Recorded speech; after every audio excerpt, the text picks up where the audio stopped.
Kilo chicken అయితే తెచ్చింది మా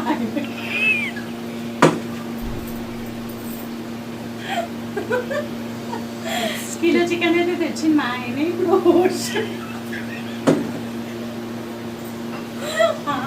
హలో అందరికీ, అందరు బాగున్నారా? నేనైతే బాగున్నా. అనిత రవీందర్ బ్లాగ్స్కి అయితే స్వాగతం. ఈరోజైతే గోంగూర చికెన్ వండుతా, చూపిస్తా మీకు. గోంగూర చికెన్కి అయితే గోంగూర ఉండాలి కదా. అయితే 6 కట్టల గోంగూర ఇది మంచిగా వాష్ చేసుకొని మంచిగా ఉడకబెట్టుకుందాము. అయితే ఇక్కడైతే గోంగూర ఉడకబెట్టేస్తున్నా. గోంగూరలో ఒక 15 పచ్చిమిరపకాయలు వేసుకుందాము.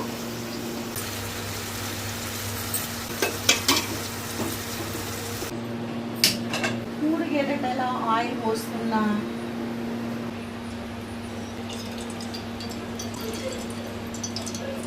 చికెన్ కదా, నూనె ఎక్కువ ఉంటుంది, మంచి టేస్ట్ ఉంటుంది. 3 ఉల్లిగడ్డలు అయితే వేసుకుందాం.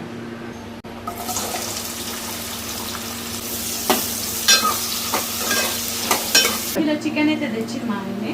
చికెన్ ఇందులో వేసుకుందాం.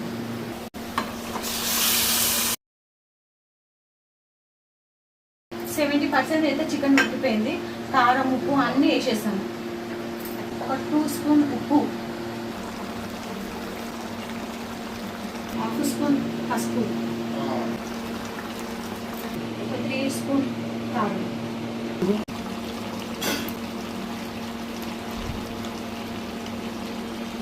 2 స్పూన్ అల్లం వెల్లిగడ్డ పేస్ట్,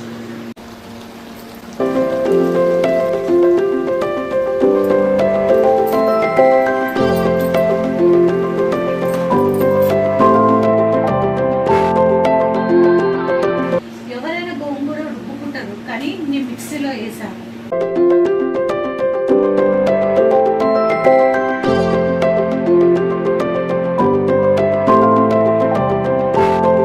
కొన్ని మిక్సీలోనే వాటర్ పోసుకొని ఇందులో పోసుకుందాం. గోంగూర ఉంది కొద్దిగా.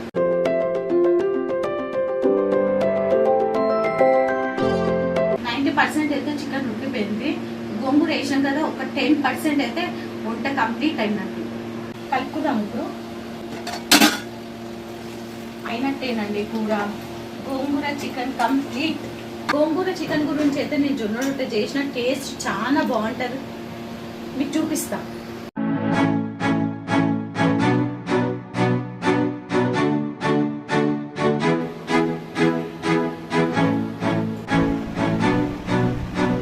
టేస్ట్ అయితే చాలా బాగుందండి. నాకైతే మొత్తం తినాలనిపిస్తుంది. కానీ మా బాబు అయితే 10 సార్లు అంటున్నాకు వచ్చిపోయింది కూర అయిందని. బాగా పెట్టిన తర్వాత నేను తింటాను. ఈ వీడియో మీకు నచ్చినట్టయితే లైక్, షేర్, కామెంట్, సబ్స్క్రైబ్ అయితే చేయండి, మర్చిపోకండి.